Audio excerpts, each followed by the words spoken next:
We're halfway through spooky season and we've been talking about vampires a whole bunch this month. But as promised, today we're gonna check out a monster that has nothing to do with blood-sucking fiends of the night. Well, almost nothing. See, the thing I love about horror as a genre is that there are so many different subgenres, all of which inject their own variety of scary spice into the mix. You've got body horror, cosmic horror, gothic horror, psychological horror, slashers, disasters, ghost stories, the occult, just to name a few, but one of my personal favorite genres of horror is dark fantasy. There's just something about the more macabre and gloomy side of the fantasy genre that I can't get enough of, and D&D is the perfect avenue to explore those themes and unleash the fantasy monsters who best suit them. As far as fantastical creatures go, I don't know if there's a single creature more ubiquitous in fantasy across all types of media and entertainment than the unicorn. Maybe dragons, but unicorns have such a specific vibe. Their interpretation is always very similar. They've been a part of D&D since the E in Beck Me, and while the expert rules may have hit shelves in 1983, it's kind of fun to see how unicorns have remained relatively unchanged for the past 40 years. They've always been beings of purity, protection, and having horn. And there's some weird unicorn lore in the older editions, if you know you know, but as stalwart and quintessentially good as the unicorns might be, it wouldn't be long before someone took it upon themselves to create a corrupted and dark reflection of the creature. Because of course they did. Enter the Shadow Unicorn. It first appeared in Ravenloft's Monstrous Compendium Appendix 3, Creatures of Darkness, a book which is of course filled to the brim with creatures of darkness. Flipping through this book, it's on page 105 that we're introduced to today's creature of darkness, and there is indeed a lot of darkness. This is the only official piece of artwork of the Shadow Unicorn, and I can't help but imagine that there's some version of this art that doesn't look like an amorphous black blob, but unfortunately, this is what the official scans look like. If any of you own a physical copy of this book, I would love to know if the art is more legible in the original printing, but sadly, this is all I've got. Which is of course why I had Dakota, one of our highly talented artists here, paint up a new design that does the creature justice. And as much as I'm nostalgic for the old books, this feels more like the vibe I'm after. For one, you can see what it is. Now at this point, you're probably thinking, okay, it's an evil unicorn, why does this creature warrant its own video? And I wouldn't blame you, because that's definitely what I was thinking the first time I took a look at the page, but I kept reading because I have always felt like unicorns are criminally underutilized in D&D, mostly and ironically because they're so ubiquitous in the first place, which is kind of a shame. They're pretty interesting creatures, and by the time I had finished reading about shadow unicorns, I immediately knew that I had to give them a chance in the spotlight. They've got some pretty cool mechanics, which we will get into, and of course, a lot of really great lore that draws on all sorts of myth and legend. So let's begin at the beginning with the story of how the first shadow unicorns came to be. According to their Genesis legend, which is often told by the Vistani in Barovia, there was once a unicorn named Adar. He was as proud and noble a unicorn as any, though with maybe a tinge too much self-importance. In Adar's dreams, an unnamed nightmare, like the flaming horse, not the word for bad dreams, appeared to him. The nightmare was pleading for help, appealing to Adar's sense of vanity, claiming that there was a forest in Barovia that was desperately in need of his protection, and claiming that the forest denizens would be eternally grateful to him and happily embrace him as their new master of the wood, should he come help. Seeing absolutely nothing wrong with this, Adar, due to his own hubris mostly, was lured to the misty wood where the nightmare waited for him, essentially proving that no matter what species or part of the multiverse you're in, even the most strong-willed are cooked when confronted by a goth baddie. Now things progressed about the way you'd expect. The unicorn slowly began to exert his influence on the forest, things with his new girlfriend seemed to be going well, and he did indeed drive out some of the evil that corrupted the wood. But that would all change when the nightmare gave birth to not just the first shadow unicorn, but also the second, as she had twins, both foals born with a coat as black as night. And this is where things diverge depending on who's telling the tale. Some versions of the story end with the twin foals slaying their father and the nightmare's foul scheme concluding in Adar's death. Others say that Adar himself had by this point become corrupted due to the evil forces in Barovia and continued on as a tyrant demanding worship from all who passed through his forest. And still a third version of the story claims that the birth of the twins immediately provided Adar with a reality check about who was influencing who, and that he still wanders his domain to this day, driven mad with grief over his folly. Nobody really knows what transpired here, or if the story itself is simply just that, a story, but it's a great example of in-game mythology explaining a creature's behavior and abilities, which I absolutely love. Shadow unicorns are everything a unicorn isn't. They're a corrupted inversion of the unicorn's entire deal, but it's not quite so simple as to just invert every ability a unicorn has and call it a day. I mean, they do invert some of their abilities and behaviors, but there's much more to them than that. Shadow unicorns are extremely territorial, even from birth. They're always born as twins, and the two of them compete with one another constantly to assert dominance until adulthood, where one of the pair is either slain by the other or driven off to go establish their own domain somewhere else. The only time two shadow unicorns are ever seen together and not actively fighting is for the purpose of getting busy, and even then it's not like the two parents exactly stick around to make sure their offspring are well cared for. In much the same way that unicorns act as forest guardians, claiming a forest as their own and acting as a protector for all creatures within, shadow unicorns claim a forest as well, though they usually end up driving off every living thing with their tyrannical vibes and demand for supplication, even from small woodland creatures. The few creatures who do remain are those willing to bow to the shadow unicorn's every whim, either because they can't leave for some reason or because they themselves desire to gain power and standing. Their woodland domains always end up as twisted reflections of the creatures themselves, with root-bound plants, dying trees, and thorny vines overtaking much of their land. They are legally omnivorous, meaning they can eat pretty much anything, but they favor eating sentient plants, which is super f***ed up, and is also the reason why in places like Barovia, where everything is evil and corrupted,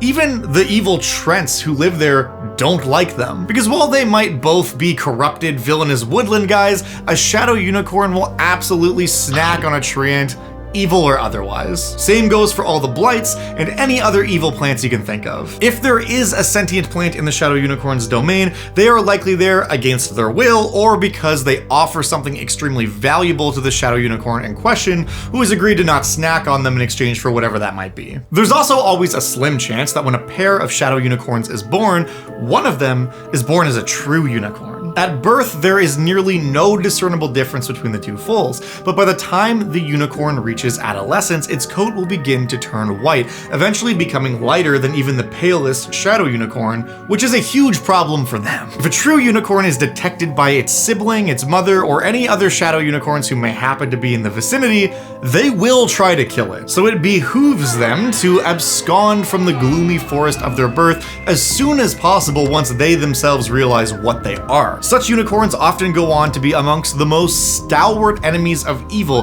Having seen firsthand how their shadowy kin operate, they know their methods, and they know how dangerous they are to all that which is good in the world. I mean, any unicorn is likely to oppose the forces of evil if given the chance, but those raised as shadow unicorns who survive the ordeal tend to become much more militant about destroying evil than their generally peaceful kin. But I'm sure you're itching to know how their abilities in magic might differ from their goody four-shoes progenitors, which we are going to dive into right after these messages. What do y'all know about gaming tables? Well, forget about it, because I'm going to show you the dopest gaming table on the market. Game Theory Tables has some of the sickest tables out there right now, and their next project, the Table of Adventure, looks awesome. This full-size dining room table has got it all: a sunken play area for gaming, attachments to give you extra space, and tons of small details designed to give you the perfect home for all your gaming needs. And if you need to use it as a place to eat food or do your taxes, whatever, it easily converts between an awesome gaming space and a conventional dining room table super easy. But this ain't just their newest dope gaming table. This is the first ever gaming table that is officially licensed by D&D. It is literally a gaming table designed with D&D in mind, and that's sick. I mean, just check out the DM's stronghold. You have not counterspelled a cleric's last revivify until you've done it in what I can only describe as a wooden command center. So if you're currently in the market for a new gaming table, click on the link in the description down below and check it out for yourself. Thank you so much to the Table of Adventure for bringing us here this week to talk about evil horses. I hope someday to set them loose on an unsuspecting party, all seated around this beautiful gaming space. Speaking of, let's talk about what this bad boy can do. The Shadow Unicorn, not the table. Since this monster hasn't had game rules since 2nd edition, that means I had a bit of a job to do here. A lot of my 5e conversion is more or less just the way the creature works, but interpreted into a much newer rule set. But of course, where we want this monster to feel like an inversion of the unicorn we know and love, I also use the latest unicorn stats as a starting place for not just calculating certain numbers and stuff, but also some new abilities that I might want to add. So to start us off, the Shadow Unicorn has all the same basic sort of core traits the unicorn does. It's got a 50-foot move speed, it has magic resistance and 3 legendary resistances, and of course, it can make an attack with its hooves and its horn. Its horn, of course, does necrotic damage instead of radiant, and its hooves not only hit a little bit harder, but they also do piercing damage because the Shadow Unicorns go out of their way to sharpen their hooves, thus making them more deadly, which is hilarious, at least until they're stabbing you to death with them. Shadow Unicorns also have the ability to hide as a bonus action if they are in dim light or darkness, and the ability to teleport up to 60 feet from one area of darkness into another, sort of like the Warrior of Shadow Monk subclass. They've also got legendary actions, which is really fun on a CR5 creature. Their charging horn is pretty much the same as the basic unicorn. However, rather than the unicorn's shimmering shield ability, I gave them an ability called Unholy Shield, which doesn't increase their armor class like the unicorn, but it does still give them a bunch of temporary hit points. Though instead of the increased AC, it has an Armor of Agathis-like effect that deals damage to anyone who strikes them. The other thing to consider here is that unicorns can cast spells, so we needed to give this guy a spell list, which I had a bit of fun with. In contrast to the unicorn being able to cast Druidcraft, Shadow Unicorns can cast Prestidigitation, which is mostly just funny to me, but for reasons I can't explain, I find this very fitting. They can also cast Detect Good and Evil, Word of Recall, and Pass Without Trace, all of which are on the spell list for both creatures, but where the unicorn can cast Calm Emotions, Dispel Evil and Good, and Entangle, the Shadow Unicorn can cast Fear, Bestow Curse, and Spike Growth, which I feel are all great villainous counterparts to the unicorn spell list. Basic unicorns also have a very good ability called Unicorn's Blessing that enables them to cast Cure Wounds and Lesser Restoration 3 times per day, so of course I gave the Shadow Unicorn an ability called Shadow Unicorn's Curse that allows them to cast Inflict Wounds, Blindness, Deafness, or Hold Person, or Ray of Sickness on the target, which are all spells that cause the same conditions Lesser Restoration cures, except Inflict Wounds, which is of course just the exact opposite of Cure Wounds. The only other spell this thing can cast is good old Searing Smite, which might seem like it kind of comes out of nowhere, but this goes back to the fact that the original Shadow Unicorn has the ability to set its horn ablaze and get some extra fire damage in when it stabs a guy with its unicorn horn. And while I could have had the creature just do a bit of extra fire damage with its horn or hoof attack, it casting Searing Smite seemed like a lot more fun. All in all, I think this is a tight CR5 stat block that provides all the flavor of an evil unicorn while also putting a few tricks of its own into the bag. The only other thing I needed to figure out were its layer traits, because yes, unicorns have those. Obscuring Foliage, which is the ability to grant advantage on stealth to the unicorn and its allies, seemed equally fitting for our Shadow Unicorn here, so that's fine. But instead of the unicorn's positive energy layer trait, which maximizes the healing of any spells you cast and suppresses curses, the Shadow Unicorn has negative energy, which minimizes healing spells, meaning anytime you regain hit points, you regain the minimum amount possible, and you got disadvantage on saving throws to avoid a curse. Also, they can cast Bestow Curse, so do with that what you will. I then added a new trait called Veil of Gloom, which basically just lowers the light level in the region by 1 step, causing bright light to become dim light, and dim light to become darkness, which our Shadow Boy here can make great use of. But with all that said, now that we know how this creature works, let's get into what kind of stories we can tell with this monster. I really like the angle of the twins at odds with one another. Maybe the party's helping the unicorn in its struggle against its Shadow Unicorn brother, just played entirely straight with no big twist. I think this is a perfectly fine adventure setup and has lots of potential to be as small and focused or as grand and complex as you want it to be. You could of course play into the whole so good they're bad angle and have this really zealous unicorn end up riding the line between good and evil, much like Adar once did, when the time comes to destroy the shadow unicorn and its forces. They might get a little too hands-on. It's very easy to get lost in the sauce when you're on a grand mission to destroy evil. Maybe there's a village or something in the shadow unicorn's woods that the unicorn insists must be destroyed because they're complicit in the shadow unicorn's evil. And like, maybe they are. Or maybe it's just a cult within the village and some of the townsfolk are just normal people who want nothing to do with it, but they've got little power to actually change anything. The unicorn's ready to lump them all in together, while the party might end up handling this in a different way, and how they handle that could be really interesting.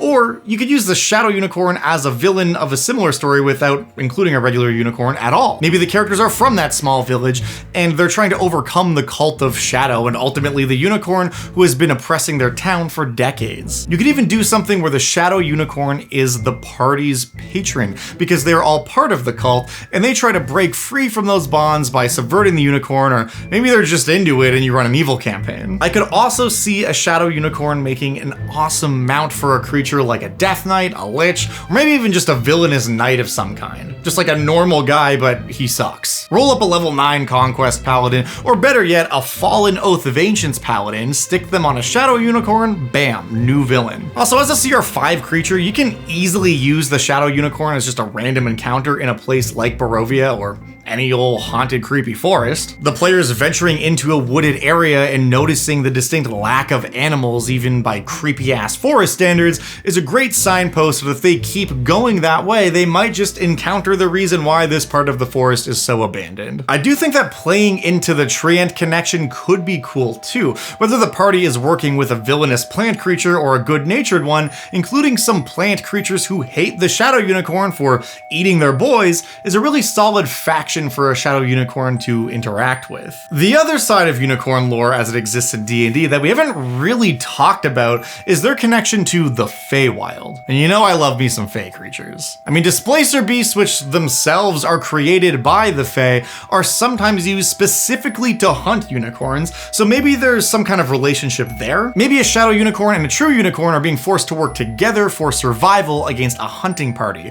Or perhaps the displacer beasts are just not unfriendly towards the shadow unicorn in the first place because they get put in their place by the more domineering variety of single-horned horse guy. And I mean, hell, if all else fails, just rip off their origin story as a plot point for a shadow unicorn in your game. Your players will probably never know, unless they watch this video, which I mean, you should share it with them, but maybe run the adventure first, I don't know. But of course, if you do want to use this creature, as always linked in the description down below, is the 5e stat block for this monster, which contains everything you will need to run the monster at your game table successfully, including the artwork and the lore stuff and my stats. It's all down there, and if you are one of my lovely patrons over on the Dungeon Dad Patreon page, you can get the high-res PDF stat block, which is all the same game information, but it helps support me in this channel. And for those of you who do so, thank you so much for checking that out. Thank you so much for supporting me. Literally could not do this without you. Speaking of patrons, it's time for Patron of the Week. Thank you so much to Lakota Wilborn for your support. It truly means the most. And thank you so much for watching. As always, if there's a monster from an older edition of D&D, Pathfinder, or some other game that you would like to see converted into 5th edition, let me know in the comments down below. And who knows, you might just see it show up in a future episode of Monster of the Week. Something really fun about October this year is there are 5 upload days, so that means we're getting 5 spooky monsters this year instead of 4, which is why ultimately I was okay with dedicating the first 2 video slots to vampires. Next week, we've got some body horror coming your way, so prepare for that. I am so excited for these last 2 videos in October. I think they're gonna be a good time, and by a good time, I mean a bad time, at least for any players who end up going up against those creatures, but that's none of my business. I just gave you the creatures. What you choose to do with them is your God-given right. Anyway, thank you once again for watching, and I'll see you in the next one. Till then.